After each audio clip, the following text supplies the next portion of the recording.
मंदिराचा विषय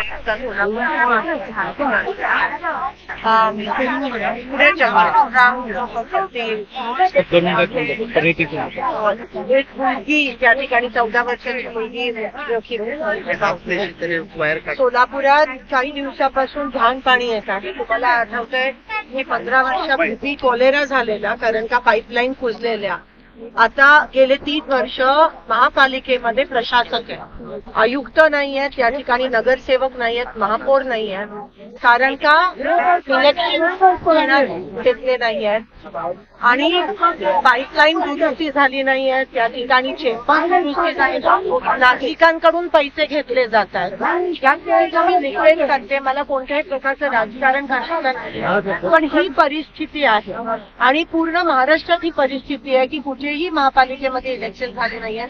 साधं झोन मध्ये पण पैसे नाही आहेत आणि हे नेमकं दूषित पाण्यामुळे पाण्यामध्ये पाणी इतकं घाण आहे ते 8-8 दिवस पाणी साठवून ठेवावं लागतं. त्याच्यामध्ये आळ्या निर्माण होत आहेत, त्याच्यामध्ये वेगवेगळी ठिकाणी निर्माण होत आहेत आणि तेच पाणी नागरिकांना प्यावं लागतं. आता शास्त्रीनगर असेल, जगजीवनराम झोपडपट्टी असेल, पूर्व भाग असेल, सगळ्या नागरिकांकडून तक्रार आहे की आमच्या इथे एकतर 8 दिवसात पाणी येत आहे, जे येत आहे ते घाण पाणी येतं, मैलूषित पाणी येतं आणि ही पूर्ण चूक ही महापालिकेची आहे, पूर्ण चूक ही सत्ताधाऱ्यांची आहे, कारण का इलेक्शन घेतले नाही आणि आयुक्त आत्ताच आले, त्यांना काही माहित नाही.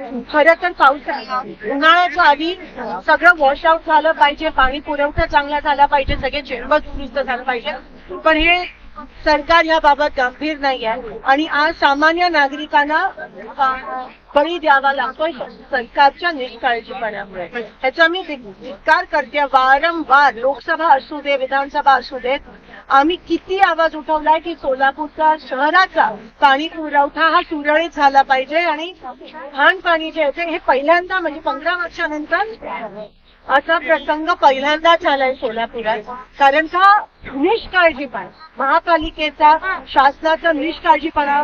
मुख्यमंत्री अनेकदा आले, उपमुख्यमंत्री अनेकदा आले, पण साधं किरकोळ एवढी पण साफसफाई करू शकत नाहीये. त्या गोष्टीचा मी धिक्कार करते की अजून एक मुलगी सिव्हिलमध्ये त्या ठिकाणी पावली, अजून एक मुलगी या ठिकाणी निघत आहे. असं जर होत असेल तर आम्ही गप्पा बसणार नाही आणि या मुलींचा सामान्य नागरिकांचा बळी पडतात. सरकारचे डोळे खोलायला पाहिजे, त्यांना नुकसान भरपाई पण त्याला मुली कोण भरून काढणार आणि ताबडतोब पाणी लक्ष काढून सगळं पूर्ण सोलापूरचं पाणी महापालिका प्रशासन